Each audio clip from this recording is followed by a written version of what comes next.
Good morning to all of you. Today, my important topic is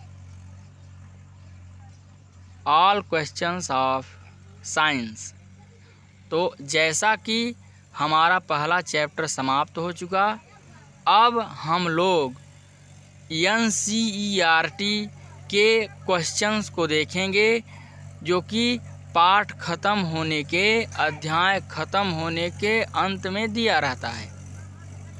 ये वे question होते हैं जो आपको सामान्य रूप से सभी अध्यापक यह डरावना देते हैं कि बहुत ही कठिन प्रश्न होते हैं, लेकिन आप लोग इस वीडियो को देखेंगे तो आपको आसानी के साथ सरल व सुगम तरीके से हर बात समझ में आ जाएगी। तो आइए हम लोग अभ्यास के पहले प्रश्न को शुरू करते हैं और बारी बारी से एक एक प्रश्नों को हल करते हुए आगे बढ़ जाएंगे। तो चलिए शुरू करते हैं। पहला प्रश्न हमारा है, नीचे दी गई अभिक्रिया के संबंध में कौन सा कथन असत्य है। हमें प्रश्न को ध्यान से पढ़ लेना है एक बार और। नीचे दी गई अभिक्रिया के संबंध में कौन सा कथन असत्य है। हमें असत्य कथन चुनना है।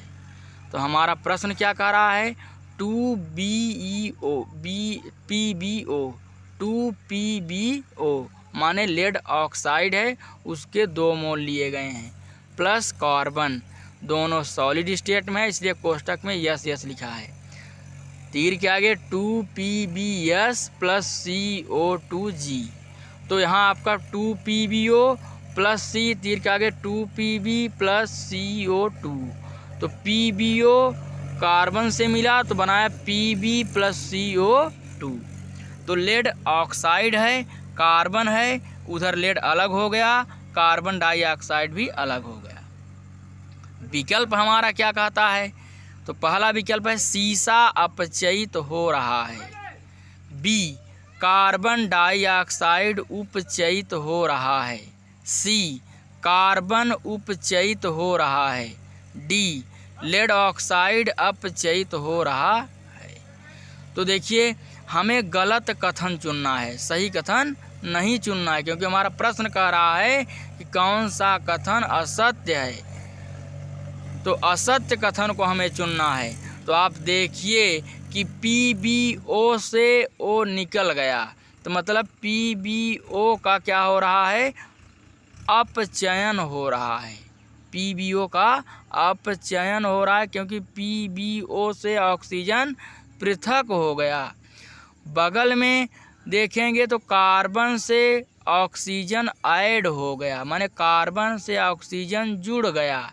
तो इस प्रकार कार्बन का ऑक्सीकरण हुआ या कार्बन का उपचयन हुआ, जिससे लिखा है कि कार्बन उपचयित हो रहा है। लेड ऑक्साइड आपका अपचयित हो रहा है। तो हमारा गलत विकल्प जो है वो पहला और दूसरा है, माने ए और बी। तो हमारा पहला ऑप्शन सही है ए और A and B. A option आपका सही है। क्योंकि ए में सीसा अपचयित हो रहा है, नहीं लेड ऑक्साइड अपचयित हो रहा है। फिर बी दिया है कार्बन डाइऑक्साइड उपचयित हो रहा है, नहीं कार्बन उपचयित हो रहा है। इसलिए ए और बी आपके दोनों असत्य कथन हो गए। तो हमारा पहला विकल्प सही है, ए एंड बी। अब आइए दूसरा क्वेश्चन चलते हैं। दिया है Fe2O3 प्लस 2Al, तो बना क्या, Al2O3 प्लस 2Fe। सबका नाम सुन लीजिए, फेरस ऑक्साइड प्लस एल्यूमिनियम, इधर बना एल्यूमिनियम ऑक्साइड प्लस आयरन।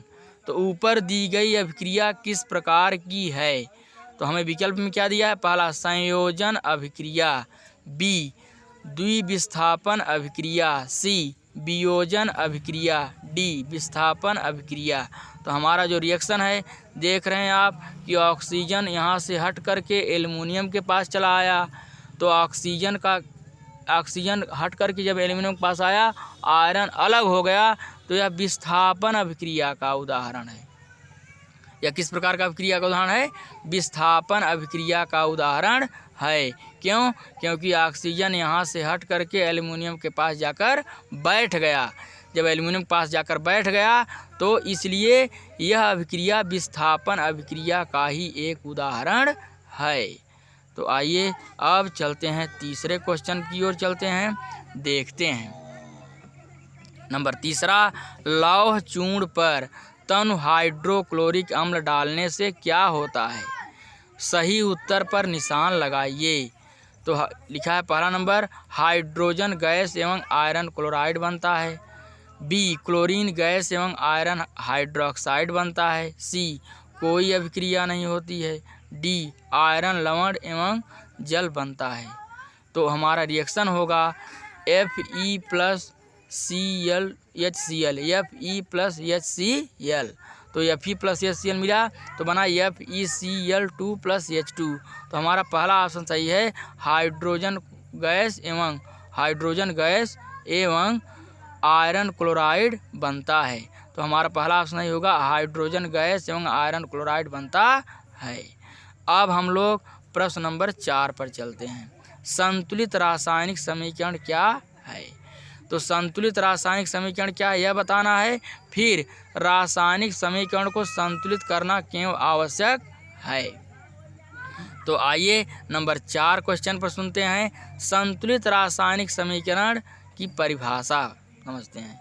ऐसी रासायनिक अभिक्रिया जिसमें अभिकारकों और उत्पादों के सभी तत्वों एवं परमाणुओं की संख्या समान होती है, बराबर होती है, उसे संतुलित रासायनिक समीकरण कहते हैं। वह रासायनिक अभिक्रिया, वह रासायनिक समीकरण जिसमें अभिकारक और उत्पाद में जितने भी पदार्थ आए हैं, सबके परमाणुओं की संख्या या अणुओं की संख्या या परमाणु समूहों की संख्या समान रहे, तो ऐसी रासायनिक समीकरण को संतुलित रासायनिक समीकरण कहते हैं।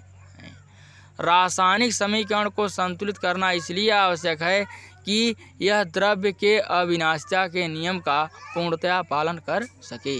क्योंकि कोई भी रिएक्शन अगर द्रव्य के अविनाशिता के नियम का पालन नहीं कर रही है तो वह रासायनिक समीकरण गलत मानी जाती है। क्योंकि संसार में कोई पदार्थ न तो उत्पन्न होता है न ही नष्ट हो सकता है, केवल एक रूप से दूसरे रूप में परिवर्तित हो सकता है। Matter can not be created nor be destroy but it can be converted into one form to another. मतलब रासायनिक समीकरण को संतुलित करना इसलिए आवश्यक है कि द्रव्य के अविनाशिता का नियम सही पालित हो सके या द्रव्यमान संरक्षण का नियम सही पालन हो सके। तो द्रव्यमान संरक्षण का नियम कहिए या द्रव्य के अविनाशिता का नियम कहिए, दोनों एक ही है। तो हर रासायनिक अभिक्रिया में भाग लेने वाले पदार्थ और बनने वाले पदार्थ दोनों के अणुओं या परमाणुओं की संख्या या तत्वों की संख्या समान रहनी चाहिए, जिससे कि यह द्रव्यमान संरक्षण के नियम का या द्रव्य के अविनाशिता के नियम का पूर्णतया पालन कर सके। तो यही है संतुलित रासायनिक समीकरण। जैसे मैं समीकरण बोल दे रहा हूँ, H2 प्लस Cl2 तीर के आगे 2HCl, H2 प्लस Cl2 तीर के आगे 2HCl। अगर हम 2 का गुणा नहीं करेंगे HCl के पहले तो हमारी रासायनिक समीकरण संतुलित नहीं हो पाएगी।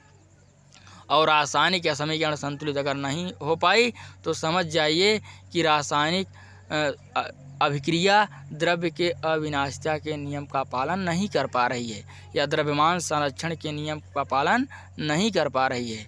क्योंकि रासायनिक संयोजन के नियम में अगर कोई रासायनिक समीकरण द्रव्य के अविनाशिता के नियम का पालन नहीं करती है या द्रव्यमान संरक्षण के नियम का पालन नहीं करती है तो वह रासायनिक समीकरण गलत मानी जाती है, वह रासायनिक अभिक्रिया गलत मानी जाती है। चलिए 4 क्वेश्चन तक आप लोग पढ़ लीजिए, इसके बाद मैं बारी बारी से एक एक प्रश्नों को हल करते हुए आगे बढ़ूँगा, क्योंकि वीडियो लंबा हो जाएगा। और आज का वीडियो बहुत ही बेहतरीन है, इसको आप देखिए और लाइक करिए, शेयर करिए, हमारे channel study with Anil sir को सब्सक्राइब करिए। बहुत बहुत धन्यवाद। जय